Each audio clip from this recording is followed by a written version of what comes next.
Hello, ladies and gentlemen, and welcome to the first broadcast here on Pit Road Productions for the Washington DC. Let's try and get the words out. Washington DC Central Region SCCA Virtual Racing League. We're going to be here, and it's going to be a absolute belter of a race, ladies and gentlemen, absolute belter. Joining myself in the booth today for the first time ever. He was going to do production, just Nova Scotia Powers decided to do a temporary power cut, but we're going to race the clock, ladies and gentlemen. But joining me on commentary today is going to be Mr. Rob Campbell. Myself, Daniel Zippy Salmon, is going to be doing a little bit of production and some commentary as well indeed. But Rob, tell us a little bit perhaps about Summit Point Raceway.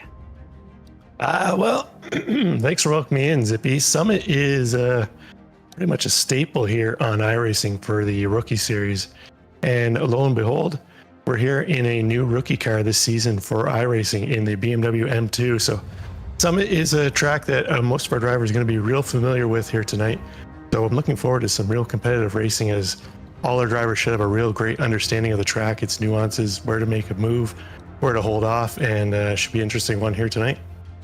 Oh, it's going to be an absolute belter. Certainly, I have been doing a little bit of lapping here at Summit Point recently. The official series for iRacing for the Spec Racer Ford happens to be there. Well, I'd say this week, but I guess more so last week. And certainly, it's going to be a very tough track, very demanding track. And as you can see here, this car we're following right now, that is Jack Chrissy. He's just going there into turn one, and I think honestly that is going to be the top passing place today. Certainly, you've got to get the car slowed down, gently put down the power. Certainly, the M2 will certainly light up those rear tires if you are a little bit too aggressive there with the gas pedal. But going there into turn two, turn three, you can see there that little sand trap there. That's going to be a very popular excursion, I'm sure. And as we head to this little right-hand kink, you can see just here, certainly I'd like to say you could take it flat, but I'm pretty sure I'd be in the wrong on that one. And then a very tight, twisty section here. Certainly any little battles that you happen to take on, if we try and get a cockpit view for you here in just a second, if you take on this section 2x2, yes, you can have a absolutely phenomenal battle, but will it be the best for you in the long-term result of the race? Myself,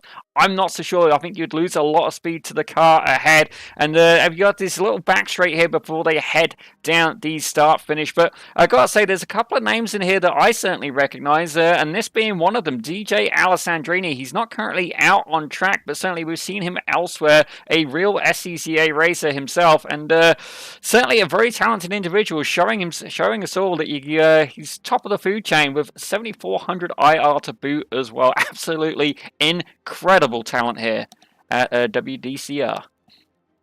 No doubt, Zippy. We're quite familiar with DJ in another league that we've both run in, so oh yeah, it's no surprise to see him up at the top of the standings. But I'm taking a quick look through the driver list here, and we've got a nice range of skill levels, it looks like, in this one. So there should be competitive racing throughout the field here tonight for most of our drivers. Absolutely, Rob. I couldn't have said it better myself. And I got to say, sheer commendment here to the organisers involved. I'm going to give a shout out there to Ken Housel. He's managed to not only get us sorted on the broadcast, thank you very much, a little help from Rob as well, thank you, but he's not only done that, he's shown up with a grid of what I believe is about 36 cars right now, which I got to be honest, is nothing to shake a stick at. That is an absolutely incredible grid. And right now, these guys are in qualifying. As you see there, TJ Alessandrini bringing it to a stop. Let's get on board perhaps with one of the drivers to see if we can find somebody who's nearer the race start. Actually, only a couple of cars out on track right now. We're going to try and find one that is nearing the start of the lap. I've got to say, absolutely fantastic paint job from this gentleman here. That's Anthony Montello. You can see him, and I'm absolutely loving the paintwork on this car. In fact, we're going to go on board with this gentleman here and try and get an onboard lap. Rob, if you'd like to give us a little bit more detail as we go around. Yeah, certainly, Zippy. Let's see if I can figure it out here. I'm just trying to pick up where he is. Looks like he's heading through turn one into turn two. Or no, sorry, he's in the final stretch. I'm a little ahead of myself here. So heading down the front straight. This is, like you mentioned earlier, going to be the real prime opportunity for overtaking you to get a strong run through the final corner. Utilize that draft so you can make a move into turn one. Late braking is essential here. It's also easy to go off, as you mentioned, off into that sand trap on the left-hand side. No doubt we'll see a couple cars out there at some point in time this evening. This quick section up here is not only tricky, but it is actually a bit of an overtaking opportunity. I've made a few passes there myself in my iRacing career, it is a matter of taking your life in your own hands. Sometimes, though, to make that death-defying pass, you're chancing taking out a couple of drivers at the same time. But another heavy braking section through here, easy to run deep and off track through there. And this section here, it's just kind of one lane, follow the leader. We won't see much overtaking here, but it is easy to lose the back end of the M2s. This car is very loose on the back end. It's got similar power plant to the GT4 machinery, so it's got a lot of horsepower under the hood, but not a lot of downforce. But he's going to pull off and call it a quit on this qualifying lap here. Well, definitely, I can't fault him for that. Certainly, these guys have been pushing, and if we have a look at the top of the field as well, quite closely gapped together as well, incredibly closely gapped together. But we're going to see that in just a few short moments. A couple of gentlemen here just getting the last couple of laps in. But while that's going on, let's take a quick look at the schedule here. So if we have a look, this is going to be at Summit Point with round 2 taking us to Oran Park. Mugello, that's coming on February the 3rd, and followed by one of my personal favourites, albeit last time actually the BMW M4, it was certainly not of the best of luck there. I certainly met an untimely end, but it was not where I wanted to be. We had round 5 as well. Let's try and get that back for you here, ladies and gentlemen. There we go. And oh, bugger. There we go.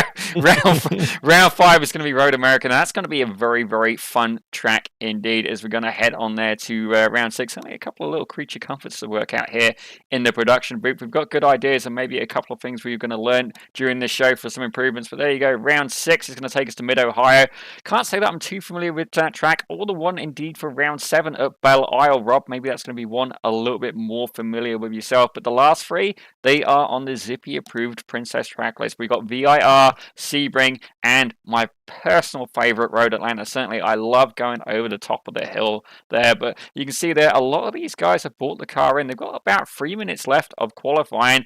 We are going to switch here to the camera shot. We're going to see if that works very, very quickly. And yep, there we go. Ladies and gentlemen, oh my gosh, if paper could get any wider. Ladies and gentlemen, I feel I may have bleached myself. The hair and makeup department here at Pit Road Productions is definitely underfunded, I got to admit. Rob, I got to say, looking very dapper indeed. I'm jealous of the facial hair. I can't say that I can even compete on that level, but certainly a first time in the booth for yourself. And you know, watching these guys as well, like, and watching, knowing these cars, I know you've run these a little bit. Rob, tell us a little bit, how would you approach this race in terms of like strategy and stuff like that? What would be your technique here? Well, I believe this is a short race, if I remember correctly. We're only doing about 30, 35 minutes or so tonight. So it's going to be an all-out sprint. You don't really have much time to try and bide your time. So these guys are going to be looking to move up and gain as many positions as they can early on, which could play a little bit into some hectic scenarios out there. This is a very small track for where we got about 35, 36 cars on there. So there's not going to be a lot of room to move. So these guys are going to have to be fighting and battling for every inch they can get out there. So be interesting to see how it plays out. It's going to take a little bit of patience and a little bit of aggression too as well. We'll see who has the best standings at the end. I definitely think that is a very, very valid point there. Myself, I'd be very wary of the cold tires. At first, certainly the Beamer can definitely have a very loose rear end. It will shake it like Beyonce if given the right beat. But I think myself, I would capitalize on that. I would certainly. I've never been much for setting a good qualifying time. I would certainly be a lot more about trying to make up the most while I can. And I imagine these guys are probably going to want to try and get to single file rather quickly. But certainly my experience with the M2 is it's quite a difficult car to make a pass, and it's just so evenly balanced. I mean, don't get me wrong. I mean, you can take other fixed series and the car could be exactly the same. But the Beamer, it is a test of your courage, skill, talent, and a little bit almost sometimes ruthlessness. Certainly with the TCR cars especially, you almost have to bump to pass, and I think this is not quite at that level, but certainly maybe encouraging that a little bit. It's almost like a little bit of a touring car perhaps in the iRacing service, but I think that would be my personal tactic. Keep in mind that the tyres are going to be cold, but certainly try and capitalize as much as possible at the start. Try and get into a very good, steady groove. But it's definitely going to be great having these guys here over on Pit Road Productions. And certainly, I've got to admit, their qualifying time, I think maybe we can bring that down a little bit. I suspect they've done a set number of laps as we're just kind of waiting for the timer to run down a little bit. But while that does happen, let's try and mention some of our sponsors here. So if you please forgive me, but here we go. One of the sponsors, OG Racing, ladies and gentlemen. Andrew, This track and this car. So is they very carry tough just together. about what you need to get to the track, from driving suits and shoes. Yeah, I was Got to be thinking geared up, that ladies and pretty much gentlemen. every other, To helmets, data, pretty and much video every other systems, track to on your the favorite brake pads. season is Give me easier 1 to drive. second here. Rob, could you just Can we just take put over that comment a in second? then? I've just realized something here. I know, I know it's from our your favorite home brake track, pads, but Performance Friction, Hawk, and Pagid, OG Racing has built its reputation over the last 22 years by providing the best customer service in motorsports business. Their depth of inventory is second to none when it comes to safety equipment. That's why they have been the highest volume Sparco distributor in 17 years. It's not just their website, it's also their Sterling, Virginia 12,000 square foot warehouse. Well, that is absolutely true. Certainly, if you need some gear, these guys are running in real life as well. And I think DJ Alessandrini, if I remember rightly, he runs a 9th gen Civic, if I remember rightly. But you know what? These cars need tires as well. So 1976 Radial Tire Company has been providing Washington DC area with quality tires and the finest service. They have earned a reputation as a premier specialist in hard-to-find performance tire and wheel applications. Ladies and gentlemen, you don't just bolt wheels on. You got to think about offset, lightness, what the material's made out of as well. But I tell you what we are going to do, we're going to get back to that in just a couple of minutes. In the meantime, let's try and get a grid up for you here, ladies and gentlemen. Let's see what we can do here. And look at that, he's hit the right button. Ladies and gentlemen, a round of applause. Rob, take away the honor, sir. Well, on pole, we've got the aforementioned DJ Alessandrini to his outside. He's going to have Jack Chrissy making up the first row. In row 2, we're going to find for Talha Sadiq is going to take up P5, and Michael Montello is going to round out the third row in 6th place. Franz Hansen's going to start 7th with Mike Leader to his outside in 8th. Andrew Pilata in 9th, and Reed Shanabrook in 10th, rounding out the top 10. In 11th, we're going to see Ryan Carwile, and he'll have Luke Cantor to his outside. Will Long and Kevin Zhu are going to take up 13th and 14th. Rounding out the top 15, we're going to find Jonathan Fields and Will Robinson's in P16. Watchtech Hashchuk in 17th, Corey Davis in 18th, Anthony Montello 19th, and Adam Kobach is going to round out the top 20. Well, as we have a look at 21st, you can see there we've got Marcus Pine, Peter Lawson, Chris Harp is in 23rd with Lewis Alessi there in 24th. Albert Nigo, he's there in 25th, as I'm going to scroll the pink, there we go.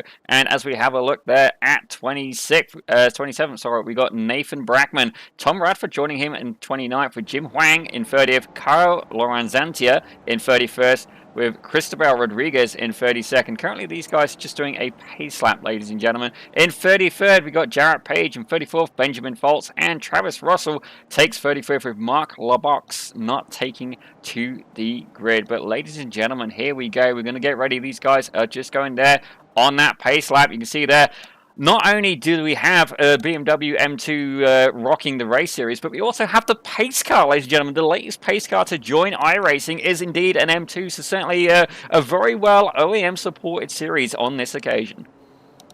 Well, you know, they say the carpets have to match the drapes, right? So you're going to need the BMW pace car with the BMW M2 series, so it all matches up, Zippy. I gotta say, that was well played there from my comrade, and certainly, please remember, ladies and gentlemen, this is a debut stream for us here. Give us a few minutes just to try and get this thing sorted out. I think we've got it, though. It's going to be a lot of fun, and look at that, beautiful. Much, much better. And some fun paints, as we can see here. Lizard Brains Podcast, certainly what DJ Alessandrini is going to be rocking. And you can see here Ken as well. He was working away on this paint. We've got a nice matte black with a very light purpley colour there, so a little bit of fun. Haribo, now that's some candy I've not seen for a while. Colin Danner, clearly a fan of the Gold Bears, but as you have a look through all sorts of variety paints here, ladies and gentlemen, I've got to say, what a fantastic selection. And this is one of them races where I've got to admit, Rob, I would very much like to be on the grid. Yeah, it's going to be an exciting one, but a quick little point on the Haribo paint job, Daniel. If you're in for a good chuckle, make your way over to the Amazon Haribo sugar-free page and start reading through the comments section. It is certified gold. You won't regret it. I'm going to tell you that now. But we see the pace car duck in, and leaders about to lead them around the final corner here to start this race off.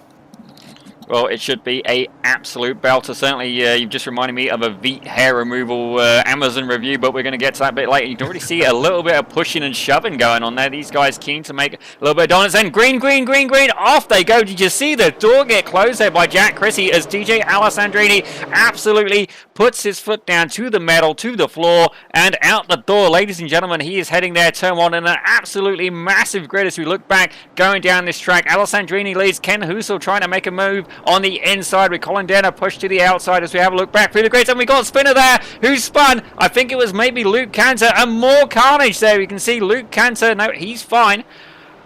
Will Long, ladies and gentlemen. Pilato is one of our drivers, one of our top starters, qualifiers here tonight, was unfortunately involved in that. Well, definitely a little bit of carnage there in the first corner. And oh my gosh, I think we found some more. Nope, they are just catching the sandpit there, ladies and gentlemen. So certainly a lot happening here in the first early stages of this race. But as we have a look at the lead pack, DJ Alessandrini doing everything he can to pull away. He's going to be keen to try and break that draft from Jack Chrissy, who's there in second. Ken Housel right up on his bumper in third. Colin Denner takes fourth, and Michael Montello currently in fifth. In what I say, an absolutely gorgeous paint job again. As we have a look through the field, there's quite a pack going here. Oh my gosh, almost 3 wide as they head around the later section. Yeah, like we mentioned earlier, they don't have a whole lot of time to wait, so everybody's on the go pedal as hard as they can. I don't know if DJ's a little late for the podcast, but he's trying to check out from the field here to get to that show. Oh, absolutely. And it's fair to say we did expect to see big results from him. As you can see, one of the Beamers there dipping into the sand. I can't say that I am too surprised there, ladies and gentlemen. It is very easy to carry a little bit of an overrun, but the field certainly split up quite early on. We're going to try and see if we can find what happened with that accident. Just bear with us here. Certainly a lot of passes been made. My screen is absolutely illuminated with them, and it tells me Ken Housel crashed, so we know that's not right. We'll carry on, ladies and gentlemen. We'll carry on as we have a look through the field. All sorts of moves going on, and still very much the lead pack, very, very busy. DJ Alessandrini not yet able to make a move. Certainly Jack Chrissy keeping him very honest indeed. As we have a look at third and fourth, Ken Housel still holding off Colin Danner there, and you see Danner getting even closer still. Yeah, Denner looking to put some pressure on the back of Housel here earlier. Top four starting to break away from the back here now, trying to stretch the legs out. But right now, Michael Montello in fifth, doing his best, trying to pull the rest of the pack up to them, not willing to let them get away yet. Well, that is indeed a very, very valid point. Here you go. Here's Michael Montello, and you can see they're just dipping a wheel in the sand. Not quite enough to start getting accused of being David Hasselhoff, but enough to certainly kick up a little dust for the guy behind of Mike S. Leader. Oh, for sure. We got to take a quick mention here, Zippy, at probably one of the best implementations that iRacing's added in the last few seasons is the debris. We're seeing a lot of that debris getting kicked up here tonight with drivers dropping tires off into the sand, throwing debris up, and that's going to make some of these corners even slicker than what they are with that gravel getting thrown up on the track. We'll see if that starts to build up and causing some issues here as the laps tick off. Oh, absolutely. We just saw a good demonstration of that. Well on cue, Rob. Certainly, if you have that kind of talent, let's hope you don't place the commentator's curse on anybody, as it looks like Mike S. Later is looking to try and make a move in the Listerine-sponsored car. So this minty fresh madness is going to continue, ladies and gentlemen, as they're heading around in the rear section. But he tried to make a move on Montello, and that has really opened the door up for the guy behind him. That's Tala Sadiq, and he's certainly applying a little bit of pressure there. This side, clearly a fan of Yokohama. That is the manufacturer who makes the Advan tires. Certainly, I think Toyo Tires, a big fan of the WDCR SCCA. But you can see there, you've really got to try and carry as much momentum as you can. And certainly getting a pass done here is proving to be quite a challenge. Oh, certainly. We mentioned that in the pre-show, that there's not a whole lot of opportunities here to make a move. But we see now the top four have sufficiently broken away from this battle for fifth place, currently being led around by Michael Montello. But we'll see if they're able to work together to catch back up, if they're going to battle and continue to lose time. But right now, see a tight battle for third place, between Ken Housel and Colin Denner. Colin, in the last couple laps, really tucked up on the tight back bumper of Ken Housel there for third place. I thought he was going to make a move a couple times, but it looks like they're just content right now with trying to break away from the rest of the pack. Well, that's definitely one of the things to keep in mind. Certainly, when I've run in some series, draft seems to be a very, very big part of it, and I do wonder as well just how hard are these guys going to push. Certainly, the M2, I've driven it a couple of times, and it does like to slide that rear end a little bit. You know, it's definitely a lively car, and I got to say, the sound from the thing is absolutely phenomenal. As you see, a little bit of a wiggle there from Colin Denner. I thought it was going to be a bit of a brown flag moment, but thankfully able to keep it under control. And is this the opportunity that Housel needs to break away? Certainly, it has opened up the gap a little bit more, and I gotta say, you can see on the back of that car, you can see the WD. Oh my gosh, too many letters in one go. Too many letters. You know what I'm trying to say? WDCR logo on the back of Ken Housel's car. We'll see just how close we can get. There you go, ladies and gentlemen. So, Colin Denner, you do indeed need to get a little bit closer just so we can see that logo, ladies and gentlemen. It's there on the rear bumper, center fold, and here we go. Can he close up under braking a little bit as he clips the apex? Who are you going to see? Yep, dips one wheel there in the sand as they head down towards the chicanes. Yeah, we saw Housel drop a tire off, trying to give Denner the smoke screen heading through that corner.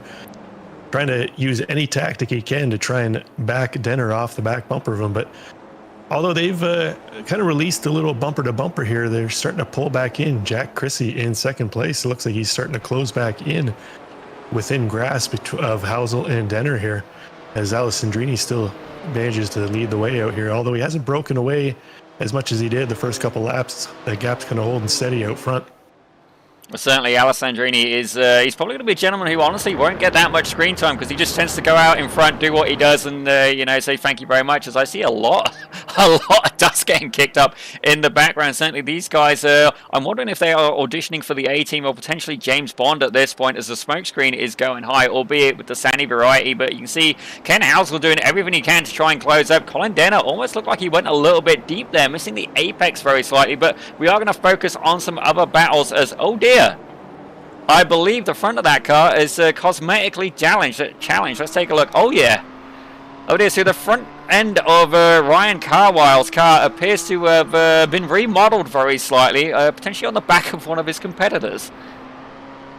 Yeah, he's definitely going to be down a little bit of aero damage, but that paint scheme, it's hard to tell what's new damage and what's old damage. He's rocking the Rust-Oleum paint job on that thing. It looks real sharp, nice-looking paint, but unfortunately, he's got a little bit of damage on the front that at a lower speed track like this shouldn't be a real hindrance too much compared to some of the tracks we'll see later on in the season here.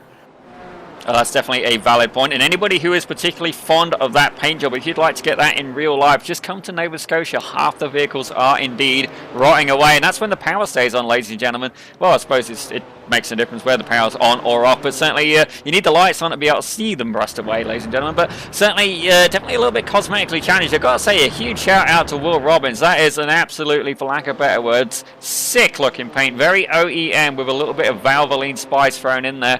But we're going to keep focusing, trying to find some more battles. And oh my gosh, I think we found one. Are they going too wide? They're certainly trying to go 3 wide as they're heading down into turn 1. I do not see this ending well. You can see a car lurking in the background. Marcus Pine, there you go. He gets that move done. That is Jonathan Fields, ladies and gentlemen. Gets that move done with a kitty cat on the over his wheel. But certainly Marcus Pine is keen to fight back. And Andrew Kovac there trying to get in on the action as well. Here's a view from his car. Yeah, Marcus Pine not ready to give up that position yet. He's going to try and get back around Jonathan Fields as quick as he possibly can here. But like Jonathan sort of held off that charge for now. Now Marcus having to deal with Adam Kobach in 16th place in that purple machine behind him, trying to take over that position too as well. It looks like he might have a little bit of damage on the front end of his machine too as well. So there's been some bumping and banging out there, but everybody's still holding on to their bodywork, it looks like, at this point in time. Well, you were indeed absolutely right there, Rob. Adam Kobach does indeed appear to have remodeled the front of his M2 as well. We got a rear camera shot there from the car of Marcus Pine. I got to say, the camera people very brave here at iRacing. Certainly, they get some angles that I certainly would not want to stand in, even with talented drivers. I would be giving that a miss as we see a beautiful shot of blue flame. I'm going to say that's probably a little bit of unburnt fuel, as again these guys dipping one wheel there in the sand, and you can see there that appears to be remodeled as well a bit further forward. That is Luke Cantor. Yeah, there's definitely a little bit of damage there on the front lower bumper cover. Yeah, he's got that same kind of telltale markings that we saw of Adam Kobach moments ago. So the guys are they're pushing the pace as much as they can. It's a bit of a bull ring around here with these cars. And although it looks like we've only lost a couple drivers, we're still got 33 cars on track, which is surprising with the tight confines of this track. I'm decently surprised and impressed that we've got this many drivers still hanging in at this point in time. But we're actually only 10 minutes into this one. We've had so much action. Feels like we should be at the halfway point by now. Oh, it certainly does, and that was a beautiful move there done by Franz Hansen on Kyle Lanunziata. My apologies there. Don't get me wrong, if I absolutely brutalize your last name, take peace in the fact that my last name may be Salmon, but every time I get a call from any particular call center, it appears to be Mr. Salmon. Obviously, they are not a fan of eating fish, and I've got to say, neither have I, but we are looking through for more battles, and indeed, it's not hard to find them, as we see here. Peter Lawson under attack from Will Young as they head down into the final corner. Now, this is where we're going to really see the draft come into effect as we have a look here. Let's get an on-board shot if we can. There we go, and here you go. He's going for the move now, trying to make a pass on the Bucky's BMW there, and it's going to be side by side as they head down to turn one. He's going to have the inside line. Could Will Long keep it done? Not quite able to get it done, but it needs mean he's going to have the tighter line. Can Peter Lawson fight back? He's going to have to try very, very hard, potentially wait another lap before he sees an opportunity to do so. Yeah, it was a nice move by Will Long. He's down 5 spots from where he qualified, so he's trying to recoup his losses here. He should have a little more pace than Peter just based on qualifying time. So Will back up into P18, down 5 spots from where he started. So he'll be looking to try and chase down Wojtek Hadzik. Sure, I didn't do that one any justice either, Daniel, but currently in 17th place in front of Will. That's Will's next conquer up ahead of him.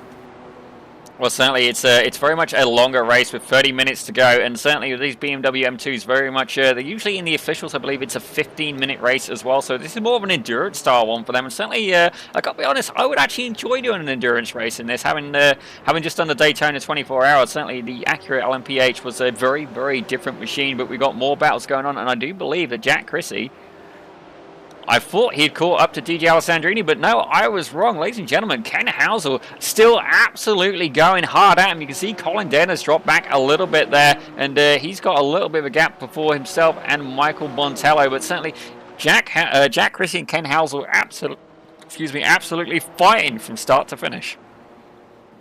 Yeah, we saw Housel and Denner battling it out earlier, but as you mentioned, Housel's able to drop Denner. Now he's tight on the back of Chrissy's bumper. They almost touch heading through there.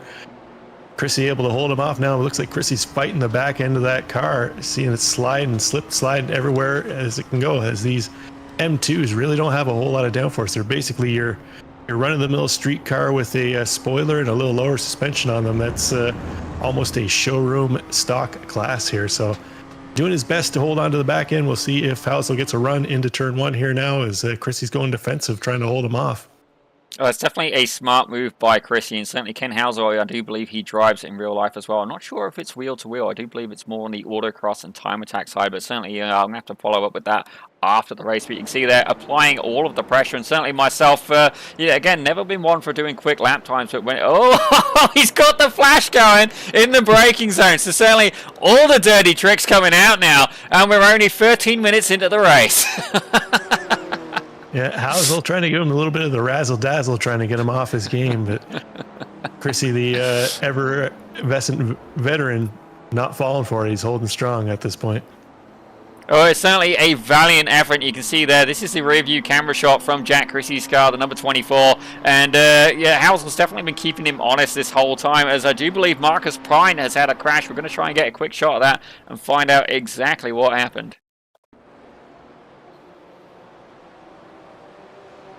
Okay, so here you see Marcus Prine at the minute, completely unattended. Oh, it just looks like he dipped a wheel.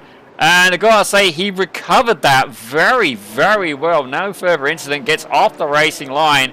And I gotta say, although it's not what he had in mind, very easily done. And I gotta say, great sportsmanship as well to not impede oncoming traffic. Yeah, that was an excellent save on his part. I wonder if a little bit of the gravel we had talked about earlier started to come into play, as that's one of the corners where we've really seen a lot of drivers dipping tires into the gravel and throwing debris up on track. So it may have been our first real case of seeing somebody suffering that, but gladly he was able to keep it out of the line of the hot incoming traffic, and everybody was able to continue on. Oh, oh my gosh, I thought Talha Sadiq was about to get absolutely murdered then. Certainly the guys were getting incredibly close, but they were able to keep it in check. Absolutely great race. Great race, and I got to say, quick shout out to Kevin Zhu as well. A Need for Speed inspired paint. Actually, we just see a real version of the M3 GTR, the E46, I believe. I think it was at SEMA recently, so that's certainly got a little bit of traction. But you can see right now, Talha Sadiq, he doesn't care what the paint is, and certainly he's using everything he can. I believe it's Michelin that supplies the tyres for that actual particular series in question for the sim, but you know, he's using all the bits of rubber he has at his disposal to try and get the 7th place away from Reed Shannonbrook.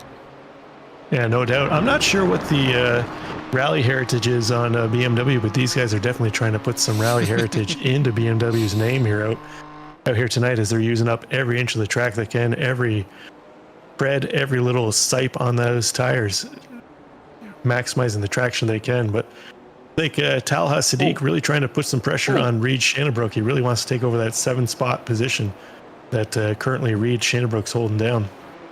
Well, as we say that, we've gone and having a look now at the battle for 4th place, I do believe, as much as the battle box thinks it's... Oh, no! That's Michael Montello absolutely able to gather that up. I've got to say, wicked save, but...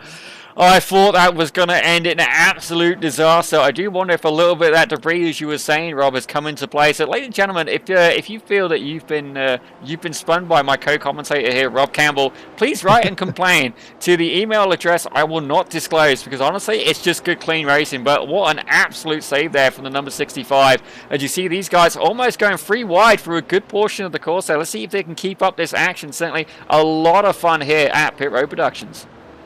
Yeah, we're past the halfway mark, so the pressure's starting to mount on these guys to try and maximize their positions gains as they can. We're starting to see more and more drivers dropping tires, pushing the limits as much as they can, but see if Michael Montello is able to make a move here on Mike Leader up ahead. The battle of the Mikes heading into turn 1.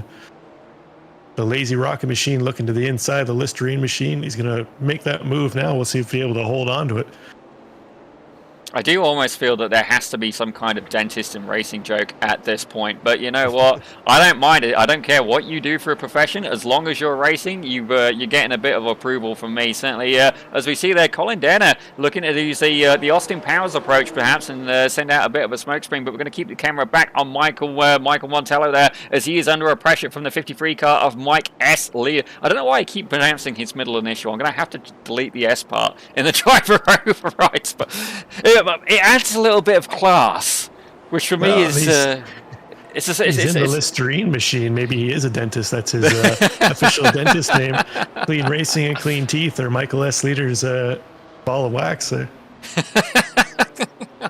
Oh my gosh, I'm looking forward to this season, Rob. We're going to have a lot of fun here in the booth, but I do wonder if these guys are having even more fun on the track. And with these two guys battling as well, that has given Colin Denner a little bit of an opportunity to break away. And also, it looks like Talha Sadiq and Reed Shannonbrook, they've managed to open out a little bit, but almost catching the drop. Let's have a quick look behind them now. Let's go a bit further here. Here we go. Looks like we got a bit of a freeway fight going on here between Ryan Carwile, Will Robbins, and Corey Davis. So certainly these guys bunching up. We've already mentioned a little bit of damage there in the front of Carwile's car, number 4 Machine. I don't think it's really going to have much of an effect on his race at this point, though. Not a heavy enough hit to be an issue, but I do understand that Tom Bradford has had a bit of an incident. So let's take a look and see what happened here. Rob, talk us through it, sir. It looks like Tom just got past, and I believe he might be... Ooh. I think we had another victim of the debris there. It looks like the back end just stepped around on him, which is common if you get into that debris. So that's that corner, the same corner we saw earlier with the car going off. Can't remember which driver it was off the top of my head now, but as you mentioned, if anybody's ever been wronged by me on track, by all means, email in, and we might get you some iRacing bucks out of that as an apology. Rob, honestly, if you start giving iRacing dollars for everybody who we curse as commentators, then we are going to go out of business very quickly. Oh no, who's that now? Somebody just took the senior road. I think that was Jack Chrissy. Jack Chrissy has had an incident. The second place man has indeed dropped down. Let's find out exactly what happened. Oh my gosh. Oh, caught a little bit of curb there and absolutely sent it into a tank slapper. Thankfully, able to avoid the wall. Nice safe rejoin. Certainly not keen to put it in full... Oh, I say avoid the wall. I spoke too soon on that one. A little bit of a poke there, but definitely able to get that car rejoined, but absolutely catastrophic result now. Resides back in 12th place, a 10-point drop, but on the upside, good news there for Ken Housel, as he appears to have lost his playmate now. Uh-oh. I can hear crashing. Yeah, I don't see anybody falling down my standings, though, so it could have been just a little bit of curb hopping, but unfortunate for Chrissy there. Just took a little too much curb, unsettled the back end, and as we mentioned, there's not a whole lot of downforce on these cars, so you get it bobbing and weaving around there. It's easy to start losing the back end. That's definitely some... Oh, there's somebody parked over there. Yeah, we had a slow car off track. Look like he rejoined safely, though. I do see a couple of people have made slight diversions. Kyle was one of them. Benjamin Foltz was another. We're going to take a quick look back at that. Let's see if we can find out exactly what happened here. Oh, it's your favorite corner, Rob. Yeah, it's been a dangerous corner. You see him throwing up the smoke shield on the car behind. Now, I do have a feeling that both of these guys went off simultaneously. We'll have a look and see. Because that BMW behind, oh, no, I thought he slowed down a bit. That BMW behind, I felt sure, is the one that I saw parked on the infield just a moment ago. Let's have a quick look. I believe you're right. Yeah, it could be up here a little bit further. Oh, that's why. There you go. Oh, there they go. They got into it. Well, ladies and gentlemen, we may not have the answers immediately, but lo and behold, we will find them for you. As is, looks like Tyler has actually dropped back. Kevin Zhu has got the better of him for the moment, and oh dear, he's off again. Kyle not having the best of luck at the minute in that corner, and I do apologise for that. Maybe overcooked the tyres a little bit on that occasion, but good news here for Kevin Zhu. He's managed to get ahead of Tyler Sadiq, so the 243 takes 7th place away from the number 19. Yeah, nice run for Kevin Zhu, up 7 spots right now into P7. So strong run. Actually, most of our top 7 have gained a few spots. A nice run for them. Only our P8 driver, Talha Sadiq, down 3 spots from where he qualified. So nice strong run for most of the top 10. Good to see out there. Well, definitely, as you have a look to the left of the screen now, you can see quite a few people there in the green with Jack Chrissy there. Definitely not benefiting as much, but certainly his stock price has crashed if it comes completely tied to this race result. But a few people there doing some nice, good attrition. Not some massive, absolutely massive moves, but Kevin Zhu, as stated by my comrade, up 7 spots, doing an absolutely fantastic job. Great attrition there. And actually, we have another one as well. Corey Davis also has that up 7 spots as well. Yeah, nice run by Corey there, but the little reference on Jack Chrissy crashing down 10 spots, he's kind of like similar to our Canadian dollar the last week here, Zippy. He's not wrong. He's not wrong. His value's dropped about the same value as our loonie here for our Canadian friends and our American friends out there, but I trust Jack should start to make his way back up through the field. He's still got about 7.5 minutes to go in this one to make some moves. As I say that, we see Jarrett Page taking a little bit of a scenic route. He's parked at the edge of the track, and oh dear. Oh, he's got smoke rolling out of that. I don't know if he's going to be able to continue. Oh, and he's going to tow. Well, let's take a quick look exactly what happened here. Oh, he has no face. Yeah, but he's got no face either. Yeah. Oh dear. He might have had a little help on that one, but. Well, I've got to say, he does win the award for the.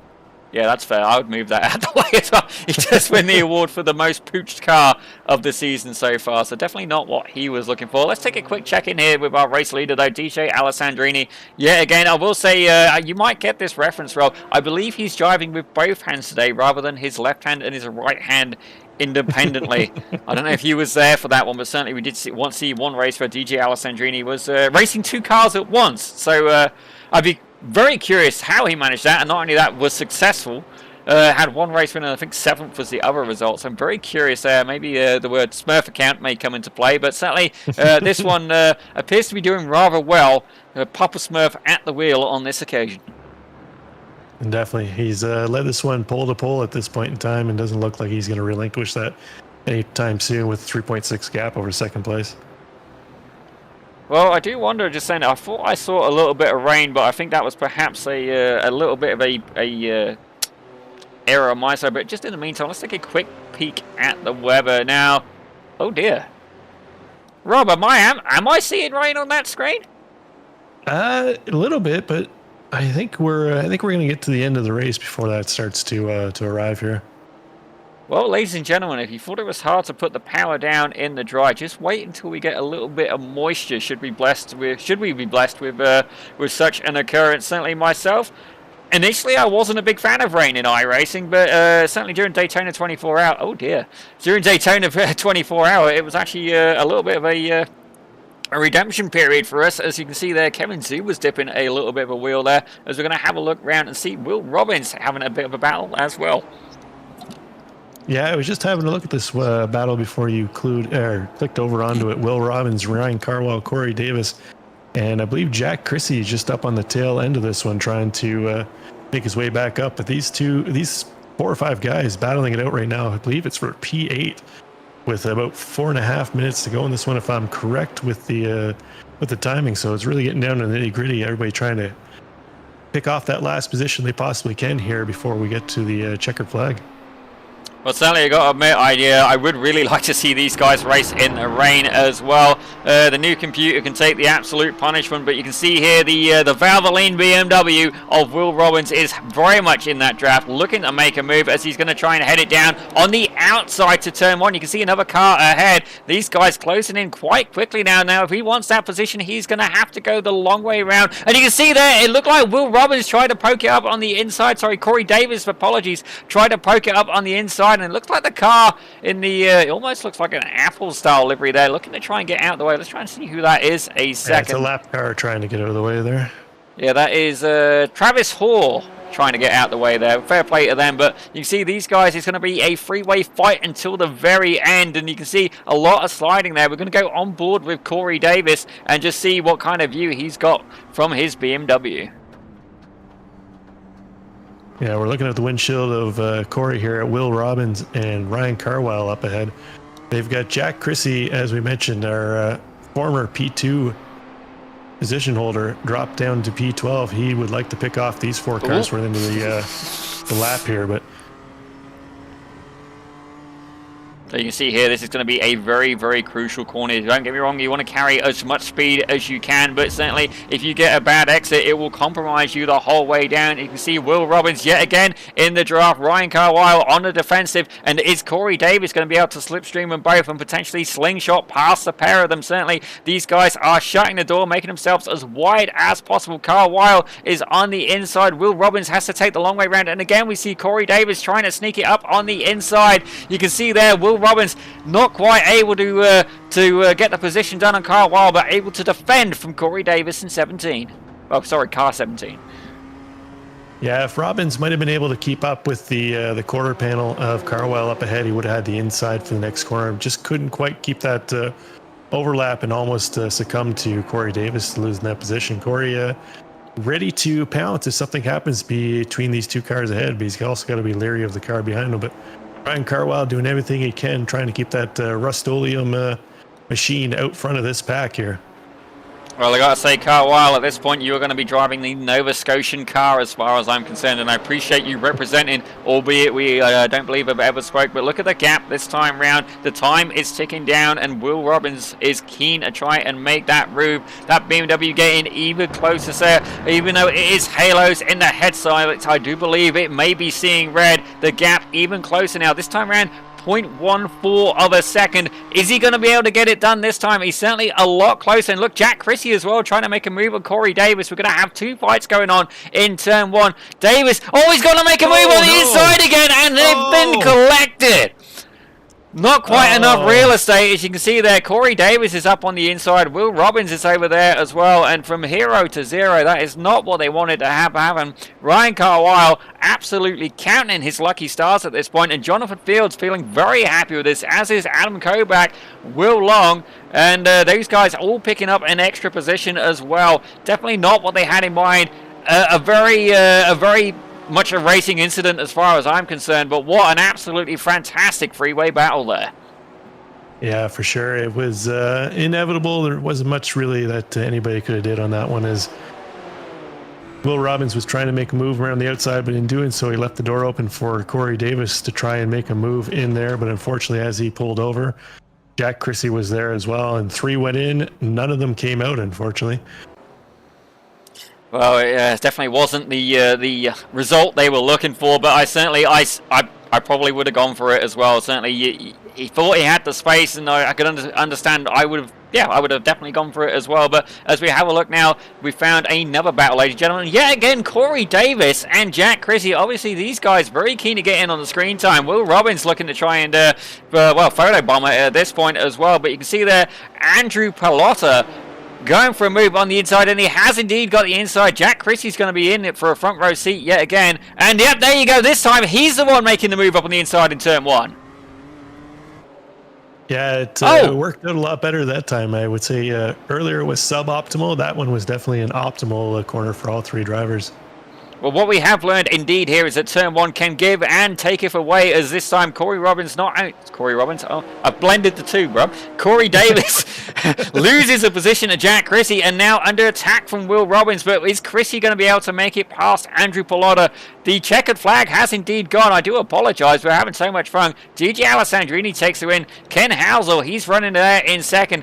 Colin Denner, he takes third. You can see Mark. Oops. Next one, Michael Montanello there in 4th with Reef Shannonbrook in 6th. We're going to try and get back to this battle as we can. And oh dear, we've got another one going on. Here's the closest battle right now. And it is between Marcus Pine, or at least it was. And oh dear, all right, we're going back. What happened here now? Rob, take it away. Well, Will Robbins definitely wasn't his best 5 minutes in this race. He's definitely going to want to wipe that from his memory and regroup for next week. But unfortunately, he's able to keep going. Looks like he only lost a little bit of pride and a front bumper on that one for the most part. Oh! Did you see the back wheel hopping? Hey, he's doing a little 3-wheeling through there, but see if he's able to get it back to the line. Looks like he's still able to drive it. Still got the steering under it, but doing a lot of scraping on the way through. He might lose a few more positions on the way to the line. I gotta say, the sheer determination from this gentleman is definitely up there, and I do believe the left front suspension has collapsed, and I gotta admit, I'm loving the way it's just kind of like crabbing almost, and you can see there, he is determined to bring it home. Power to you there, Mr. Will Robbins. It looks like a little bit of a West Coast hoopy there as he's going around the corners on 3 wheels. I do wonder if he has managed to retrofit the car with hydraulics since that racing incident there, but I gotta say, Mr. Wilbur, I thought he was going to rebound off the tree. Great entertainment there, but ladies and gentlemen, your winner was DJ Alessandrini. Absolutely fantastic race. Just give us 1 second here. We're going to get the results up for you, and I do believe as well, I got to say, Colin Denner already there waiting in the interview room. Good man, top stuff. That is exactly what we want to see, but let's have a quick look at the race results. In first, you can see DJ Alessandrini takes it with Ken Housel in second. Colin Denner takes third. Great first outing for those 3 drivers, able to secure the podium. Michael Montanello takes 4th with Reed Shannonbrook in 5th.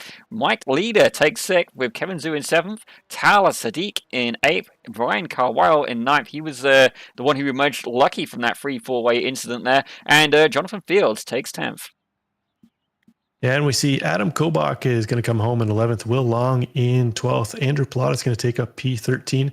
Jack Chrissy recovers after that last incident to P14. Corey Davis in 15th spot. Peter Lozo comes home in 16th. Marcus Pine is going to take up 17th. Louis Alesi in 18th. Albert Ningo in 19th. And Franz Hansen is going to round out the top 20. As we have a look at 21st, Will Robbins certainly...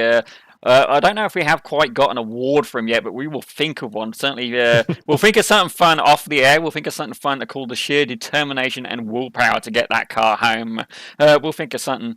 Maybe the M&M will limp in it here. I don't know. Fantastic news to see DJ and Ken have made it to the interview booth as well. So this is good news. These guys are absolutely right on form. Nathan Brackman takes 22nd with Chris Harp in 23rd. Travis Trussell in 24th with Cristobal Rodriguez in 25th. Luke Cantor takes 26th with Travis Hoare in 27th. Eddie Keteraskis, my apologies again, in 28th, with Kyle Lannon-Ziata in 29th, with Tom Radford taking 30th. Yeah, and to round out the rest of the field, we got Jin Wang in 31st, Benjamin Foltz in 32nd, Wojtek Hajcik in 33rd, and Jarrett Page in 34th, Anthony Montello in 35th, and then I didn't believe we saw Mark Lamons and Arthur Mitchell hit the track. Well, definitely a very, very, very good race. But I do believe, Rob, you have been able to catch up there with DJ Alessandrini. Now, why didn't you interview our race winner there, sir? Well, DJ, welcome in. We've raced in many leagues before. It's not unfamiliar territory seeing you out front, but how did you feel the race went for you tonight? I think it went as planned. I was really happy with the setup that I built for tonight. It just this is kind of a little bit of an unwieldy car on this racetrack, and I think just the setup that I came up with was just it kind of like tamed the beast a little bit. So I was really happy with that, and then it just keep it on the sticky stuff and try to dodge people going into the pits. I don't know if you guys caught that or not, but I kind of had to like take a jump that I didn't know was there. We didn't catch any of that. Unfortunately, you suffered the curse of the leader. Without much battling out there, we had to focus on the rest of the battles. But the M2 being a new car this season, we had mentioned a few times that it is easy to have it bite you. How are you liking the car? Are you finding it real fun to drive out there? Or? Yeah, I mean, I know some people before the race were talking about how this doesn't drive like a car and stuff. But honestly, like, I feel like you have to turn up your force feedback. You have to make your pedals a little bit more physical. I think if you do that, it drives very much like a car. And then even then, when you make it more physical, this car, more than any other car in iRacing, is very fingertips. So it's just like smoothness. Make sure you're listening to the tires, and just like very deliberate smoothness. And don't shock the car at any moment, because it will hop and skip around and do weird stuff. So if you're just really smooth and just really paying attention to that specific sound the tires make, I think the laps will go much easier for you. So you just got to break out the regular voodoo that you use week in to week out, right? A little bit of incense, a little bit of bells and chimes in the background to kind of feel the car around there. But, congratulations, DJ. You looking forward to next week, or how you feel about the track coming up next week? I don't know what the track is, but I'm sure it'll be fine. I believe, if I remember correctly, it's Oran Park, if I remember correctly. Yes, sir. There, but we'll have to take a look at it. But Oran Park, another short, tight, confined track. Yeah, we'll do our best V8 supercar impression as we can in these things. There you go. Congratulations, DJ. Thanks for coming to talk to us. Yep, thanks, guys. Well, ladies and gentlemen, that was DJ Alessandrini there, who was understandably your race winner. But I have been able to catch up with not only the guy who's helped put this together, but one of the most vibrant paint jobs on the grid, and indeed a second place finisher today. Ken, tell us a little bit about how that race went for you. Yeah, that was. I'm very sweaty. That's a lot of work. These cars are super fun. It's the first time I'm racing them, and man, like I said, that's a lot of work. I think my pace was really good. Tried to make a move on Jack early and try to keep up with DJ, and we had a little bit of a gap, and we were holding that gap, and I got past Jack, and he had his issue, and it seemed like I just got a little unlucky with little mistakes and catching traffic in the wrong places, and DJ just sort of drove off into the sunset. Well, if it makes you feel any better, you're certainly not the first person that he's left behind, and I'm sure it won't be the last. But Ken, I've got to ask, we just got to see it again on the stream. As we saw you heading down into that left-hander next to what I'm going to affectionately call the sandpit, we did catch you flashing your lights a little bit, sir. Now, would you tell us a little bit about what that was about? Yeah, a couple times I was trying to mess with Jack, and then a couple times on the front straight, I'm like, "Hey, Jack, let's work together." And then it was like I never got to quite to him to bump him, and it was like by the time I was going to bump him, it was going to be in the brakes. So it was like, let's just harass him with my lights. Well, we definitely picked up here in the broadcast booth, and it was very entertaining. But Ken, we're going to let you go, but a huge thank you as well to helping this all come together. It wouldn't be possible without you, but congratulations there on P2. And before we let you go, is there anybody you would like to thank? Thank everybody for showing up this week, and then all of our region sponsors. I mean, we've had fantastic turnouts, and this season's certainly no different. So thanks everybody for showing up, and thanks to my wife Amy for supporting me and letting me spend my time doing this. Did the Daytona 24 this weekend, and now here I am. Well, ladies and gentlemen, certainly I love the fact that most gentlemen who we interview in here, they always phrase it as "thank you for letting my wife." For my wife letting me do this, and certainly I don't have that issue. Nobody blind, drunk, or desperate enough to say yes to me, and I can't fault them for that. But Ken, stick around anyway. We're gonna ask you a bit more about the sponsors in just a moment. But in the meantime, I do understand that Rob, you've been able to catch up with our third place finisher, Colin Denner. Yeah, Colin, congrats on P3 out there. We saw you embroiled in a few battles. At one point in time, you're trying to chase down Ken up ahead, and then I believe we saw Michael and Jack involved there too as well. What'd you see out there? How did your race go? How do you feel about it? First of all, thank you very much. It was quite a hectic one, a sweaty one to say the least. I was chasing Ken for a little while, and then coming out of 8, I dropped my left rear in the grass and almost binned the car, and that allowed Michael and Mike Leader to catch up to me. And then I just had to put my head down as not to let them catch me throughout the rest of the race. Yeah, no doubt you did well to start to open up a gap there to your competitors behind. But you mentioned there you dropped a tire in the grass. We talked about it a few times on the broadcast with the new debris system in iRacing, where we saw a lot of debris get thrown up on track. How did that affect you out there at all? Did you find a few corners were a little slippery than you might have expected the last lap through, or how did it play out for you?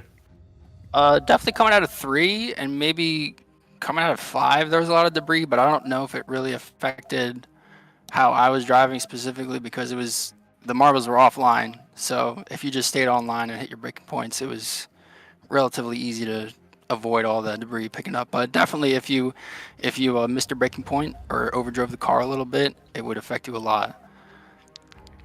Yeah, no doubt. It looked like you were able to have a good handle on it there. Anyone you want to thank, Colin, while you're on here?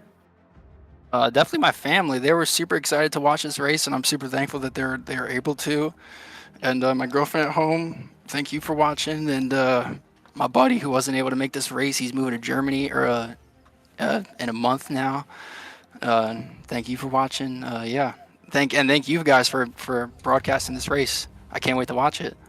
No problem. Don't forget to tell your buddy to turn in next week so we can go international with the broadcast. But we'll see you next week, Colin. Best of luck to you. Absolutely. Thank you very much.